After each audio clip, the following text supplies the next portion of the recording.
The Winnipeg Jets have finally lost their second game of the season. Oh no! Anyway.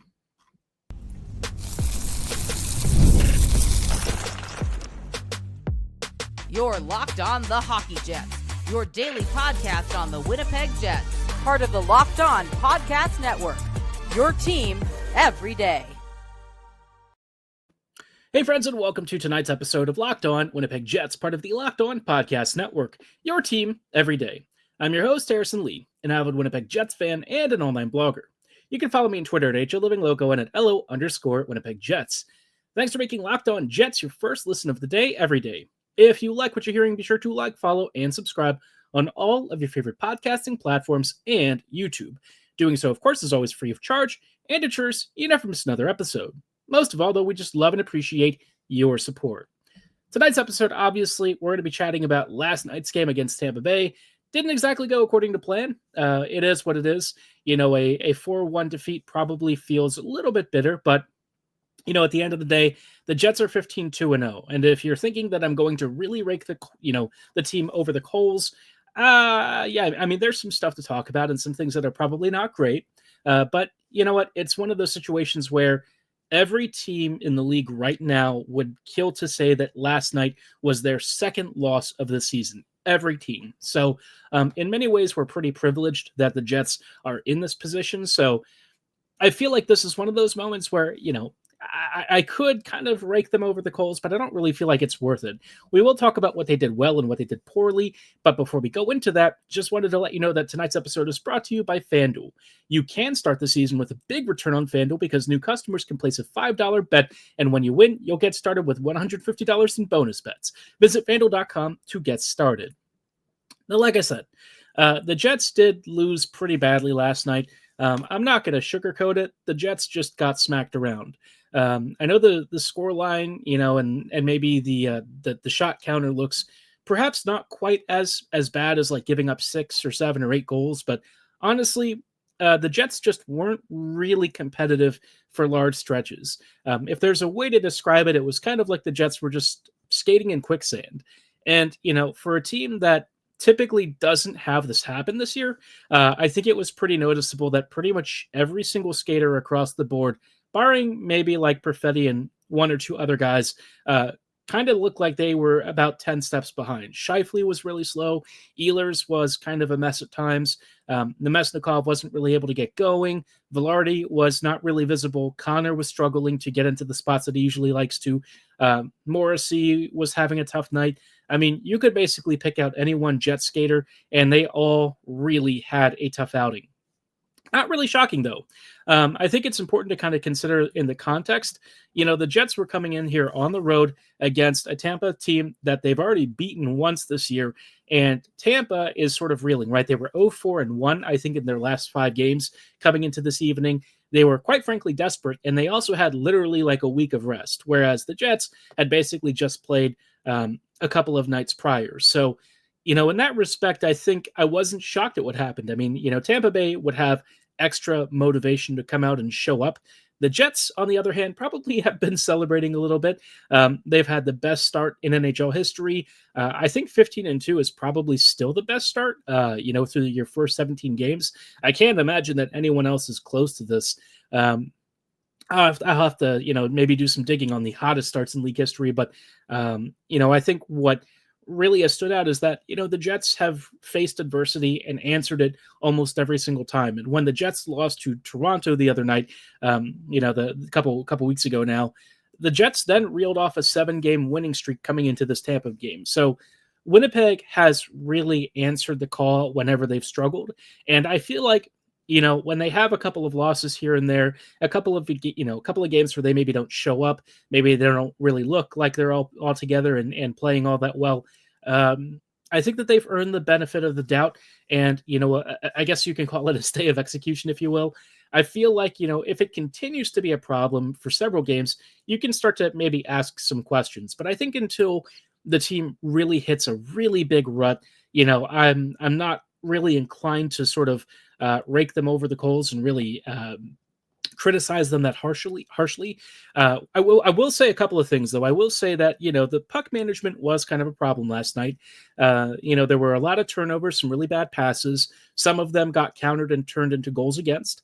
If there was one guy who I think really could be held blameless, it was Eric Comrie. I thought Comrie played a really strong game. I feel like the scoreline was maybe not it wasn't something that he really had much control over. He did the best that he could. He made some stunning saves on the PK, really denied some grade A chances for guys like Kucherov and, whoever else was in the lineup. And so in that respect, at least Comrie showed up big time. The Jets goalies are probably the one area where you just have implicit faith. Even Comrie, when he looks a little bit shaky, usually, shrugs off maybe a bad early goal, tends to be pretty good about things.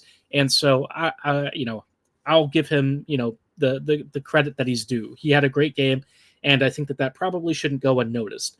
Otherwise, the team was just slow. It's one of those games where you get outskated, you get outworked, and you just look like you're about 2 to 3 steps behind your opponents. And that's going to happen. It's a long season. This was Winnipeg's 17th game. And, again, it's just their second loss of the year. And the fact that they've done so well, especially in the last handful of games, it just makes me inclined to not really be that upset.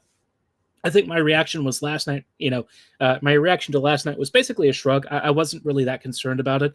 In fact, I don't actually think it's a bad thing to lose sometimes. It kind of just reminds you to stay focused. It kind of sharpens your senses again. It can be a bit of a shock to the system, but, winning every night is great, right? But sometimes you do need to face some adversity. You don't want to lull yourself into bad habits. You don't want to feel like everything's 100% perfect, because everything's not perfect. There are still ways to improve. There are always things that you can kind of polish up. And I think it's important to keep that in mind, keep that in perspective. And it seems like, the Jets have probably thought about that more than a handful of times. Would it have been amazing if they'd won? Absolutely. I wouldn't sit here advocating for the Jets to lose intentionally. I don't want that. It's just, given where the team is, what they've accomplished so far, I don't look at it as like a world-ending thing where they have a really awful game and they just don't really look like they're all that together. And I would actually say last night wasn't really an effort thing. They just looked very tired. I think that was probably the biggest takeaway. Whether they're celebrating a little too hard the past couple of days, or the travel schedule just being a little bit hectic recently was catching up. You could kind of tell that they were probably a little under the weather, energy-wise, and so it is what it is, right? Again, I wouldn't read too much into it. Wasn't too concerned. If there's one thing that was maybe a little odd, aside from the puck management, I was kind of shocked that Arniel didn't really make changes. I thought that he might make some line swaps, but it seems like he just stuck with pretty much his default starting lineup the whole game, which was interesting. In the past, when he's been irritated with a performance, he has, maybe swapped the first line or something, maybe swapped a few other combinations around. This time he didn't. So I don't know if he just felt like the team itself wasn't really playing up the standard and he wasn't really interested in trying to claw it back. Maybe he felt like it wouldn't make that much of a difference. Maybe he was hoping that somebody would step up in the second half and have a big game. There were definitely stretches where the Jets showed up and played some decent hockey. It just didn't lead to enough offense to really pull them back into it. So maybe his thinking was, throw out the tape on this one. We'll come back over the weekend, play the Panthers, and, if things continue to be a bit of a problem, then we can address it. And actually, I want to talk about, when should the Jets make changes? I think it's a legit question. I don't think it has a clear-cut answer because, it's a question of balancing different things, right? You've got egos, personalities, and performances to consider. And it's not always necessary to make those changes if there are signs that something is working well. And I think with the Jets this year, compared to some of the stuff last year, there's more that's working for certain line combinations that maybe didn't work last year, that I could see having a good case for not swapping things. But then there are moments where you see something like this and you're like, you know what, maybe it wouldn't be the worst to shake the formula up. But we'll chat about, the appropriate time to do that and how Arniel has done doing so, the past couple of games in just a little bit. Before we go too much further, though, I did want to let you know about our friends and partners at Mint Mobile. I love a great deal as much as the next guy, but I'm not going to crawl through a bed of hot coals or right in front of the shooters that tend to take pot shots at Hellebuck just to save a few bucks. It's got to be something that's easy, right? No hoops, no BS. And so when Mint Mobile said it was easy to get wireless for $15 a month with the purchase of a 3-month plan, I said no friggin' way. Turns out, though, it really is that easy to get wireless for just 15 bucks a month. The longest part of the process was the time I spent on hold waiting to break up with my old provider. To get started, go to mintmobile.com/lockedonnhl. There you'll see that right now, all 3-month plans are just 15 bucks a month, including the unlimited plan. All plans come with high-speed data and unlimited talk and text delivered on the nation's largest 5G network. You can use your own phone with any Mint Mobile plan and bring your phone number along with all your existing contacts, which is great. Nobody wants to have to delete all of that and start over again. Find out how easy it is to switch to Mint Mobile and get 3 months of premium wireless service for just 15 bucks a month. To get this new customer offer and your new 3-month premium wireless plan for just 15 bucks a month, go to mintmobile.com/lockedonnhl. That's mintmobile.com/lockedonnhl. Cut your wireless bill to 15 bucks a month at mintmobile.com/lockedonnhl. $45 upfront payment required, equivalent to $15 per month. New customers on first 3-month plan only. Speed slower above 40 gigs on unlimited plan. Additional taxes, fees, and restrictions apply. See Mint Mobile for details. While we're here, I also did want to let you know about our friends and partners at Omaha Steaks. Nothing delivers comfort and joy quite like the unrivaled quality and taste of Omaha Steaks. This year, skip the holiday hustle and bustle and save 50% off gourmet gifts site-wide at omahasteaks.com. Plus, get a $30 reward, and when you shop early, you can score an extra $30 off with promo code NHL. With 5 generations of experience, they consistently deliver the world's best steak experience. And the gifting experts at Omaha Steaks have made it easy to deliver the perfect gift with thoughtfully curated gift packages starting at $89.99. As somebody who has actually received Omaha Steaks myself, can confirm they are to die for. From legendary steaks to mouth-watering desserts and more, save 50% off site-wide at omahasteaks.com. Plus, our listeners get an extra $30 off with promo code NHL and a $30 reward card when you shop early. That's 50% off at omahasteaks.com and an extra $30 off with promo code NHL. Minimum purchase may apply. Hey friends, and welcome back to this episode of Locked On Winnipeg Jets, part of the Locked On Podcast Network, your team every day. Every day, thank you so much for rejoining us in tonight's episode as we're chatting about Winnipeg's performance against, Tampa Bay, and really in the greater scheme of things, when should you make changes when something's not working well? And I think that that's a legit question with the Jets because everything for the most part's going pretty well. You really have to sit there and thumb through a lot of different minute details to find things that aren't going well. I guess you could say, one area for improvement is maybe just zone entries on the power play.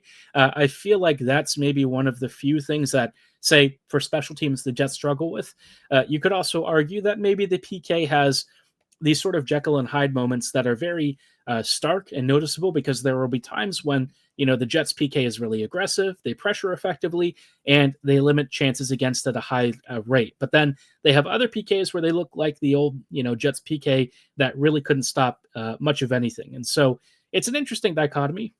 I think the Jets have had, about as strong a start as you could possibly ask for. And in most categories, I would say the Jets have really ticked off boxes. They've done pretty darn well, so you can't really complain too much. And with so many things going well, right, sometimes, you're going to face situations where maybe the Jets start to lose sight of things. Maybe they struggle a little bit. And I think there's a real big question, right? How early is too early to start making some changes? I think last night was a good example of this where, in my mind, I kind of felt like halfway through the game, the Jets probably should have adjusted course. I don't know what specifically I would have changed. Maybe you put Ehlers on the first line and reunite the old Ehlers, Scheifele, Velarde line. Maybe you swap your centers around. Scheifele had a really rough night, so I don't really know how much that would have changed things. But I just think if you're looking for maybe a spark, maybe swapping your speed lines, trying to get some changes going, maybe just sending a message would be fine. I don't know. I think it's one of those scenarios where, regardless of what the Jets did last night, I don't know that it would have made a tremendous impact on the final scoreline, right? Everyone pretty much across the board had a bad night. So pinpointing any one particular problem in a game like that didn't really seem worth it, right? So I think in other situations and scenarios, for the most part, Arniel really hasn't had to make changes. One part of the team picks up the other when maybe somebody's struggling, or in a lot of these cases recently, the Jets have just outplayed their opponents. Winnipeg has had a nice start to the year where they're not really facing as many difficult teams until this recent stretch. This recent stretch, they've had, a lot of the league's better teams or even some of the top teams, and it's definitely had, some interesting results. I would say it's been perhaps in some ways maybe a little more mixed than some of the earlier games. But on the whole, the Jets, I think, have answered a lot of really big questions. The Rangers game, they did pretty well. They really humiliated the Stars, and the Stars are a pretty good team, so I don't really worry too much about that kind of stuff. I think, when you're doing well, it actually makes it quite difficult to really sell changes, even if, maybe in one-off games you've got some issues. You have to be, comfortable and understand where your room is at, because I think if you start making a bunch of swaps and things are generally going well, guys aren't really going to feel like they're, getting rewarded for their efforts. I feel like there's a risk that you alienate players and stuff and piss off enough of the room that it becomes a problem going forward. And so far, I think Arniel has done a good job of managing that. Every time he makes a swap to the first line, for instance, I feel like they come back better the following game and even on subsequent shifts, right? So I think in that respect, Arniel has done a good job. I'd say for, this following this game, right? Heading into Saturday, the Jets are going to have some thoughts, maybe some frustration from the previous game, and I expect them to come out looking pretty hungry. I would say if they have a really bad first period, maybe you make the swap towards the end of the first or early into the second. I think it would be probably the best idea to get the change in early, let them get their skating legs under, and then if things are going well enough that you can swap it back, you can think about that. Otherwise, maybe just run it for a game and see what happens. But in my mind, I think, at least give the guys a chance to try and redeem themselves. I think that's been a good practice from Arniel. I think he's generally gotten the guys to respond after bad outings. And so in that respect, I don't really question him too much. I think he's generally not been super, super reactionary, but he's shown his hand to what he'll do if he feels like he's not getting the right performance from his team. And so, for me, my heart says there's not really an early enough time. There's never too early a time, I guess. But my brain says, no, you've got to take it slow and make sure that guys have a chance to, give them a redemption arc, right?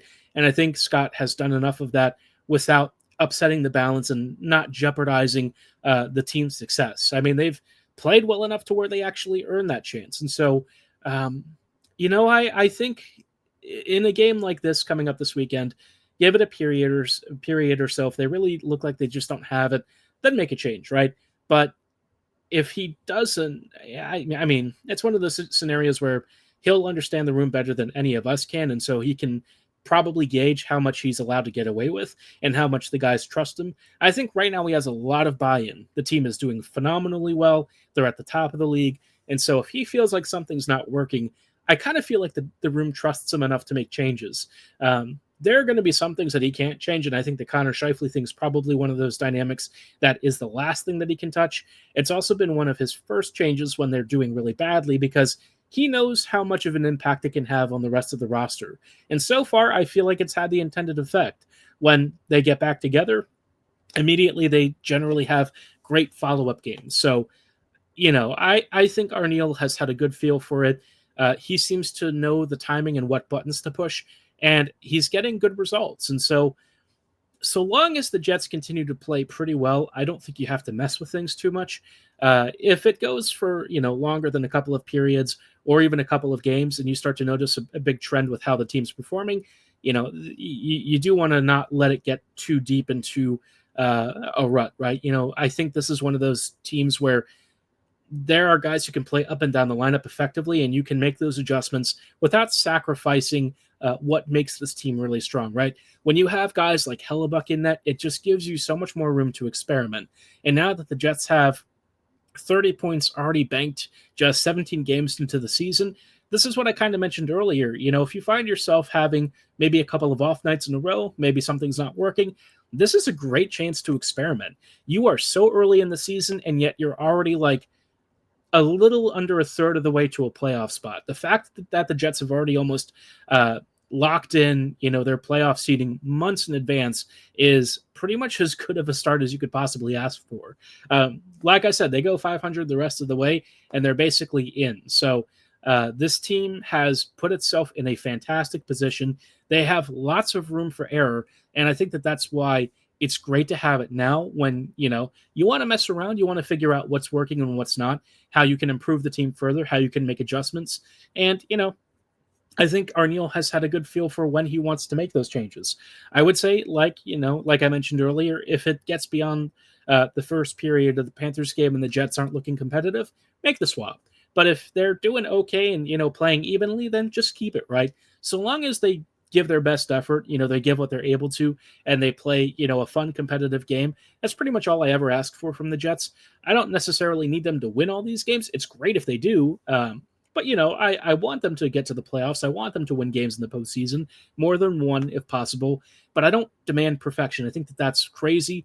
I don't want them to be perfect. I just want them to be the best versions of themselves that they can be. And so far, they have been. I really haven't had a lot to really, nitpick. I mean, it's been a great start. I think it's going to continue. And, all credit to Arniel. I really feel like he's done a good job of balancing the things that Bones did well while introducing some of his own ideas on deployments and, a more up-tempo style of game. And it's paid off. So big congrats to him. I kind of appreciate his story because I feel like he's a good case study in learning and growing as a coach and as a person. And I feel like, the stuff that maybe haunted him in Columbus, it's not following him here. So I'm glad to see that he's winning the trust of the team. It's nice to see that Mike Commodore has been proven wrong about the kind of hire that he is. And I just hope that he keeps silencing any of us doubters, any of us critics, any of us who maybe, don't fully agree or believe in him yet. I think he's doing a good job of further cementing himself as a smart decision by the Jets. But amidst all of that, he is probably thinking about, outside of lineup changes, what could you bring in to help this team? And there's a guy who might be available from the Pittsburgh Penguins, not Rucker McGroarty, but perhaps some defensive help that could be on the market. And it actually is available on the trade market, but specifically has been linked a little bit to the Jets. We'll chat about Marcus Pettersson and why he may or may not make sense for Winnipeg in just a little bit. Before we go too much further, though, did want to let you know about our friends and partners at FanDuel. Get ready to tackle the NFL action with FanDuel, America's #1 sportsbook. Right now, new customers can bet $5 and get $150 in bonus bets if you win. The FanDuel Sportsbook app gives you everything you need to place live bets on the NFL and so much more all in one place. Whether you're watching Minnesota take on Green Bay or any other crazy game, I think this one that's upcoming this weekend between Baltimore and Pittsburgh is going to be one of the most followed games of the weekend. And, it's going to be a great time, right? And if you're getting a hunch in the middle of one of these games, you can check out the latest stats, view live play-by-play, and so much more on the same page where you're placing your bets. It helps you make the most informed bets possible and still have fun. Just visit FanDuel.com to join today. Again, you'll get started with $150 in bonus bets if you win your first $5 bet. That's all at FanDuel.com. Never waste a hunch and make every moment more with FanDuel, an official sportsbook partner of the NFL. Hey friends, and welcome back to this episode of Locked On Winnipeg Jets, part of the Locked On Podcast Network, your team every day. Every day, thank you so much for rejoining us on tonight's episode as we are chatting about an interesting piece of news that's come out of the Pittsburgh Penguins camp. The Penguins are kind of in a bad spot. They are not winning many games. Sidney Crosby, they're trying to keep him happy. He agreed to sign and do all of this stuff. And so far, the start of the season couldn't really be much worse. The goaltending has been atrocious. The defense has been a nightmare. The forwards are struggling to outscore all of these issues. And you know what? They're looking for some kind of a change, right? But they don't want to go full rebuild. They're still focused on competing, on winning, and making the playoffs. And with all that in mind, they are kind of indicating that just about everyone, barring Sidney Crosby, is on the board to try and make a move to improve the team, which I don't really know how that's going to work because Marcus Pettersson is apparently on the block. He's a really solid top four defender, solid puck mover, smart defensively. He is available because he's an expiring contract, and they're looking to make some kind of a change. But they're asking for like young players and stuff, which I don't really understand. Like, why would anyone want to give up, young talents for a defender, right? I think if the Penguins are being realistic, the only way that you're really getting there is by retaining a decent chunk of salary and maybe going for like mid 20s kinds of players. I just don't know who else is really interested in trading for, a 28-year-old defender who's expiring right now. Do I like Pettersson? Yes. And I think that there's a real scenario where he actually lines up nicely for the Jets as, a quality upgrade for Winnipeg's blue line. I don't know if he really plays on his offhand at all. From what I understand, he's generally, staying on a strong side on the left. Obviously, the measurable impact on playing on your offhand is noticeable, right? There have been some people joking about bringing in Erik Karlsson, probably more than the joke, more just in the fantasy land. Karlsson would be really fun, but like you'd have to retain at least like half of his contract, and I can't imagine that the Pens would ever want to do that. $5 million on your books is just not really great when you're trying to be a competitive team. But for Pittsburgh, I mean, like, I just don't really understand what their plan is, right? Because you're locked in with a lot of cash on the books. Most of your team is underperforming right now, and people aren't just going to give you good stuff for, expiring contracts. And so if they are willing to kind of, lower their asking price for Pettersson, I think that there's like a match there.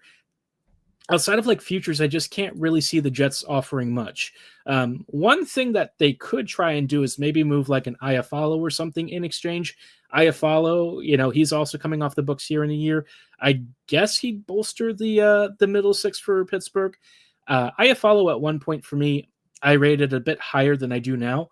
I think as like a fourth liner and as a PKer, he's really good, but he's also paid like $4 million a season, and so with that in mind, you kind of want a little more offense out of him. He's been doing all right recently, but I think compared to what I thought we were getting with him when he was jettisoned by the Kings, it's not quite been as prolific as I was hoping. So maybe a change of scenery would spark him a little bit. Maybe he's the kind of guy who will do better alongside a Malkin or something. I really couldn't tell you. I kind of see him as like a really good penalty killer and defensive specialist, less so in the offensive end of the ice. And so with that in mind, I just don't think the Jets would be willing to give up like a Barlow or something. I really wouldn't want to do that either. I think you can probably make a better package with a decent prospect for a bigger name, right? And Pettersson, he's a left-sided guy. He doesn't really fix what in my mind is like Winnipeg's biggest weakness right now, which is really on that right side. DeMello has been very bad. Pionk is doing the best that he can, and offensively he's been great. But defensively, it's still Neil Pionk. And Colin Miller's good. I like Miller. I think he was a really smart signing. He's also not necessarily like a world beater, but, as like a solid third pairing, potentially fringe second pairing guy, that's great. But he's not like a DeMello or, a Morrissey or anything like that in their primes. And so the Jets probably would want a right-sided guy more, maybe like a Mackenzie Weegar becomes available or something, a player of that caliber, right? Pettersson kind of fits in that middle camp where I like him as a depth add, and I like the potential of him, maybe stabilizing the third pairing a little bit more. But I just, with the price being what seems to be on the higher side, at least on paper and from what the Pens are talking about, I'm having a hard time seeing the fit. I know that I've talked about the Jets kind of going all in this year and upgrading significantly. I'd like them to really prioritize a center first. I think that, a middle to top six center rental of some sort would be a game changer for this team. Go for scoring first. The blue line can be, something that you look at later, but considering what the Jets need right now, I would, at first go for somebody up front who can maybe push Nemesnikov more into the bottom six. I think that would be the best use of resources. And so if the Pens are trying to make moves now with Pettersson, I don't know that I would be that interested. And maybe somebody disagrees with me. I'd love to hear your thoughts on acquiring Pettersson. Is that somebody that you'd make a move for right now? for me, I'm not quite seeing the fit just yet, but maybe it'll develop over the next couple of weeks, maybe in the coming months. I don't know how many teams would be eager to acquire Pettersson right now as it is. Obviously, you want his cap hit to be a little bit lower prorated deeper into the season, but maybe somebody gets a little bit ambitious and goes for him with the knowledge that somebody else might try to pluck him later. But curious to know your thoughts on that. Is that somebody that you would go after? Would you prioritize something else? Drop your thoughts and comments below or at my social medias at HLivingLoco and at LO_Winnipeg Jets on Twitter. For tonight's episode, though, that is going to be all the time that we have. Obviously, coming up next week at the start, we'll have coverage of Winnipeg versus Florida in Game 1 of that series. Game 2 will be on Tuesday in Winnipeg. What a weird way to do that, because then the Jets are on the road again after that game. So it's just really, I don't know. The NHL is just kind of irritating me right now, but it is what it is. The Jets are going to be road warriors by the end of this month. I will tell you that for free. But like I said, for tonight's episode, that is going to be all the time that we have. I thank you so much for listening and making us your first listen of the day every day. We'll see you back here next week. So as always, have a great night and go Jets go.